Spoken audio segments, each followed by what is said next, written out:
केंद्र सरकार के 9 वर्ष पूरे होने पर सोशल मीडिया इन्फ्लुएंसर के साथ आयोजित आज के संवाद कार्यक्रम में भारत सरकार के शहरी विकास, आवासन, प्राकृतिक गैस और पेट्रोलियम मंत्रालय के माननीय मंत्री परम सम्मानीय श्री हरदीप सिंह पुरी जी, भारतीय जनता पार्टी के प्रदेश के अध्यक्ष माननीय श्री भूपेंद्र सिंह चौधरी जी, उत्तर प्रदेश सरकार में मेरे सहयोगी उप मुख्यमंत्री श्री केशव प्रसाद मौर्य जी, श्री ब्रजेश पाठक जी, प्रदेश संगठन महामंत्री सम्मानित श्री धर्मपाल जी, भारतीय जनता पार्टी के राष्ट्रीय प्रवक्ता श्री गौरव भाटिया जी, प्रदेश महामंत्रीगण श्री गोविंद नारायण शुक्ल जी, अनूप गुप्ता जी, संजय राय जी, सोशल मीडिया से जुड़े हुए हमारे सभी प्रदेश भर से आए हुए हमारे सभी योद्धागण और उपस्थित भाइयों बहनों, आपने पिछले एक सप्ताह में बहुत सारी घटनाओं को अपनी आंखों से होते हुए देखा होगा। प्रधानमंत्री मोदी जी की 6 दिवसीय 3 देशों की यात्रा,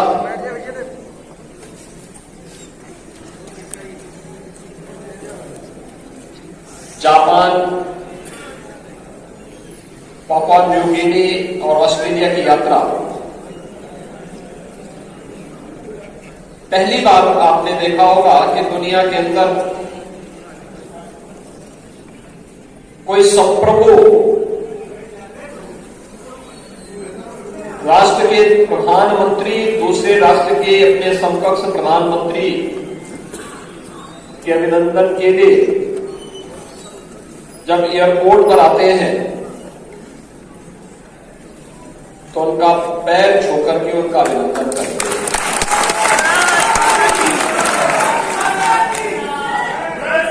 दुनिया के अंदर पहली बार एक घटना दुनिया ने देखी है। ऑस्ट्रेलिया के प्रधानमंत्री जी के द्वारा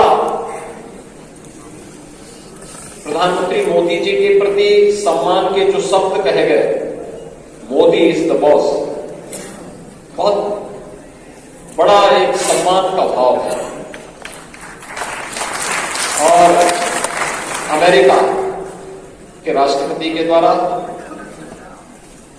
इस प्रकार के व्यक्ति करना की इच्छा होती है, मैं आपका ऑटोग्राफ लूं। भाइयों बहनों, पापुआ न्यू गिनी और फिजी ने अपना सर्वोच्च सम्मान प्रधानमंत्री मोदी जी को दिया। दुनिया भर से जुड़े हुए तमाम राष्ट्राध्यक्षों ने प्रधानमंत्री मोदी जी के प्रति अपना जो सम्मान का भाव व्यक्त किया है। हम सब भारतवासियों से गौरवान्वित हैं, लेकिन इन घटनाओं को केवल अवलोकन नहीं करना, उसका केवल आनंद ही नहीं लेना,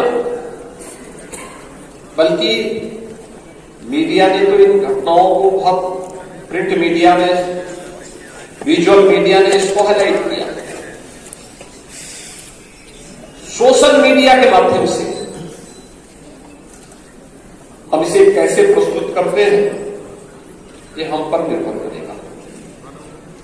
और उस घटना को उस रूप में प्रस्तुतिकरण, देखिए मीडिया का स्वरूप बदला।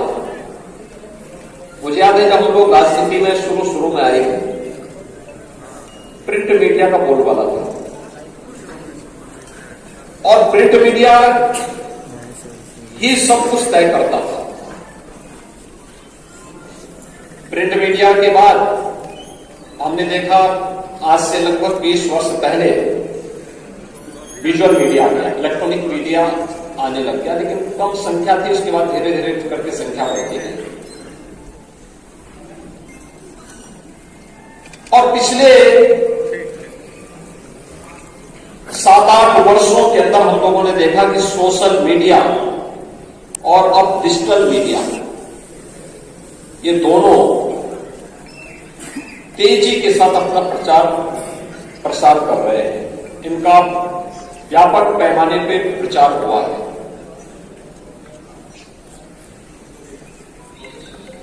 पहले लोग सुबह उठते थे तो उनके लिए समाचार पत्र चाहिए होता था, बाद में लोगों ने टेलीविजन देखना शुरू किया।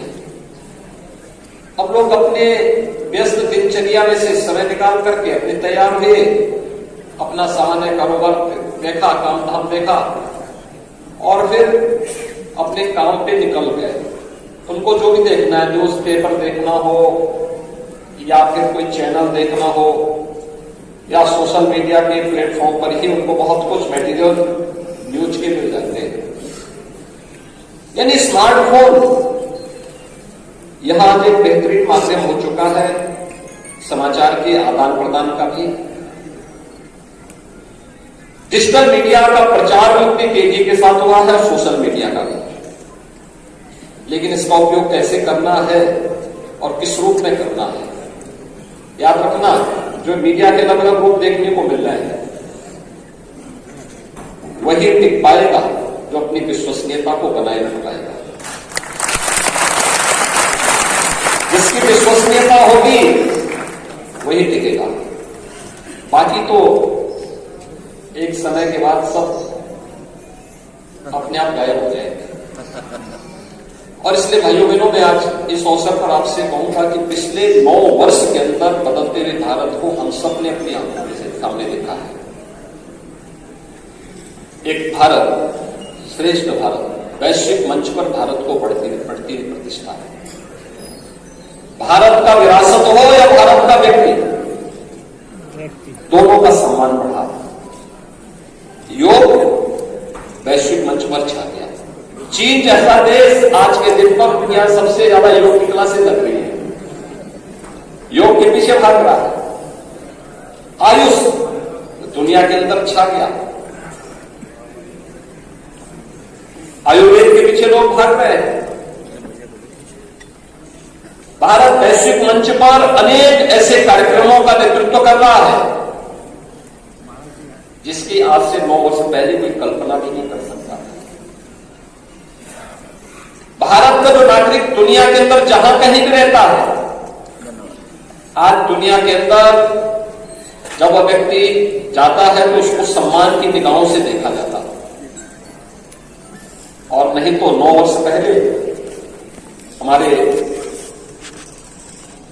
केंद्रीय मंत्री पुरी जी स्वयं भारतीय विदेश सेवा के अधिकारी रहे। कई देशों में भारत के एम्बेसडर के रूप में उन्होंने देश की सेवा की। देश के राजनयिक संबंधों को, कूटनीतिक संबंधों को मजबूती प्रदान करने के लिए अपनी अहम भूमिका का निर्वहन किया। और उस कालखंड में उन्हें कितनी परेशानी होती रही होगी जब देश के अंदर असमंजस की स्थिति रही होगी और उनको विदेशी मोर्चे पर अपना मोर्चा संभालना पड़ा रहा होगा, कितने कठिन दौर से समय गुजरा होगा। लेकिन आज ऐसी स्थिति नहीं है। आज तो प्रधानमंत्री मोदी जी के नेतृत्व में भारत की ताकत का एहसास दुनिया कर रही है। क्राइसिस मैनेजमेंट के रूप में अगर कोई व्यक्ति दुनिया के अंदर देखा जा रहा है तो प्रधानमंत्री मोदी नहीं देखे जा रहे हैं। दुनिया के अंदर कहीं संकट आएगा, लोग आशाभरी निगाहों से भारत को देखते हैं, प्रधानमंत्री मोदी जी को देखते हैं। और ये हम सब भारतवासियों का सौभाग्य है कि आजादी के अमृत महोत्सव वर्ष में G20 जैसे प्रतिष्ठित समिट को आयोजित करने का सौभाग्य भी भारत को प्राप्त हुआ है प्रधानमंत्री मोदी जी के नेतृत्व में। और अनेक बैठकें, 150 से बैठकें अब तक भारत के अंदर अलग अलग क्षेत्रों में हो चुकी है। उत्तर प्रदेश में भी कुछ बैठकें हुई। यानी दुनिया भारत को देखने के लिए आ रही है, भारत के सामर्थ्य को देखने के लिए आ रही है, लेकिन भारत के सामर्थ्य को दुनिया के सामने, क्योंकि सोशल मीडिया का कोई दायरा नहीं है, समाचार पत्र का एक दायरा है, अगर लखनऊ का संस्करण है तो लखनऊ में ही दिखेगा, वाराणसी का है तो वाराणसी में ही पढ़ने को मिलेगा, लेकिन सोशल मीडिया का तो कोई दायरा नहीं है। मैं कभी कभी देखता हूं, मैंने उत्तर प्रदेश के अंदर कुछ ऐसी घटनाएं घटी हुई जिसमें सोशल मीडिया की बड़ी नेगेटिव उनकी चीजें थी, तो मैंने उनका एनालिसिस करवाया। एक बार मैंने देखा कि ये नेगेटिव ट्वीट क्यों आए हैं, कैसे आए हैं, मैंने उसका एनालिसिस करवाया तो मैंने देखा उसमें 75% से अधिक ट्वीट जो हुए थे, ये सब यूके से, यूएई से, यूएस से या किसी अन्य ऐसे दूर बैठे हुए कोई अन्य जगहों से किए गए थे, जिनका भारत से या उत्तर प्रदेश के किसी शहर से कोई लेना देना नहीं था। यानी आपका कोई दायरा नहीं है, आपका तो वैश्विक दायरा है, सोशल मीडिया का दायरा वैश्विक है, और इसके अपने इस दायरे को विश्वसनीयता के साथ, प्रामाणिकता के साथ प्रस्तुत करने के लिए आप सबको अपने आप को तैयार करना होगा। वैश्विक मंच पर बढ़ती हुई भारत की प्रतिष्ठा हो या राष्ट्रीय और आंतरिक सुरक्षा के मुद्दे पर भारत के द्वारा सुदृढ़ की गई अपनी स्थिति, भारत के अंदर इंफ्रास्ट्रक्चर डेवलपमेंट का हो या विरासत के सम्मान का, भारत के अंदर गरीब कल्याणकारी योजनाओं का हो या युवाओं को स्वावलंबन के मार्ग पर अग्रसर करके या महिला सशक्तिकरण के लिए बेहतर कदम उठाने का, इस हर एक क्षेत्र में कुछ न कुछ नया हुआ है। और उस सभी बातों को अगर हम सोशल मीडिया के माध्यम से हाईलाइट करेंगे, अधिक से अधिक व्यक्ति तक हम पहुंच सकते हैं, अधिक से अधिक लोगों को अपने साथ जोड़ सकते हैं, सही तथ्यों से उन्हें अवगत करा सकते हैं, क्योंकि जो कुछ भी मिलेगा वह जब आप उस प्रकार का मटेरियल देंगे तो ही लोग उसको स्वीकार कर पाएंगे, विकार कर पाएंगे, और उसकी प्रामाणिकता भी होनी चाहिए। अगर वह कहीं से उसको क्रॉस चेकिंग करता है तो उसको उन स्थितियों में वह सत्य के नजदीक दिखना चाहिए, सत्य दिखना चाहिए या सत्य के नजदीक दिखना चाहिए, तो विश्वसनीयता बनी रहेगी। नहीं तो होता क्या है, आपने देखा होगा एग्जिट पोल आते हैं, जो जमीनी धरातल पर कार्य करता है उसके सही आंकड़े आते हैं, और अब तो लोग बोलने लग गए यार देखो इसी का सही आएगा, बाकी तो सब ऐसे ही बोलते हैं। तो ऐसे ही आपके बारे में भी कोई गलत धारणा ना बनाए, और सचमुच जितना कार्य हुआ है, जिस भी क्षेत्र में आप देखेंगे, किसी भी क्षेत्र में, किसान कल्याण का हो, युवा कल्याण का हो, महिला सशक्तिकरण का हो, श्रमिकों के कल्याण का हो, या फिर व्यापारी कल्याण का हो, वन नेशन वन टैक्स का हो, इंफ्रास्ट्रक्चर का हो, इंफ्रास्ट्रक्चर में भी अलग अलग सेक्टर में अलग अलग जो कार्य हुए हैं, कई हाईवे बने हैं, एक्सप्रेसवे बने हैं, इंटरस्टेट कनेक्टिविटी बेहतर हुई, पहले से बहुत अच्छी हुई है, एयरपोर्ट्स बने हैं, उड़ान जैसी योजनाओं ने एक सामान्य नागरिक को भी वायु सेवा और हवाई जहाज से चलने की सुविधा उपलब्ध करवाई है। ये बहुत सारी योजनाएं हैं जिनको एक एक करके अगर हम गिनना प्रारंभ करेंगे तो यह हमारे लिए स्वयं भी प्रतिदिन का एक बहुत बड़ा कार्य हमें प्राप्त होता है। अब उत्तर प्रदेश के अंदर ही अगर आप देखेंगे, अगर देश के अंदर 3 करोड़ से अधिक गरीबों को एक एक आवास मिला है, तो ग्रामीण और शहरी क्षेत्र में उत्तर प्रदेश में 54 लाख गरीबों को एक एक आवास मिला है। 54 लाख गरीबों को, और ये पिछले 6 वर्ष के अंदर मिला है। इन 6 वर्षों में 54 लाख, इन 54 लाख गरीबों से हम आधा मिनट का उनका थोड़ा सा वीडियो लेकर के उसी को हम सोशल मीडिया में वायरल कर ले, कैसे एक योजना आर्थिक स्वावलंबन का आधार बनती है। मैं अयोध्या की घटना आपको पिछली बार भी बताया था और मैं फिर आप उसको दोहराना चाहूंगा। विगत लोकसभा चुनाव में मुझे भारत निर्वाचन आयोग ने बैन कर दिया था। चुनाव चल रहे थे, बीच चुनाव में 3 दिन के लिए मुझ पर बैन कर दिया। अब मेरे लिए परेशानी थी, 3 दिन उस पर बैन लग गया।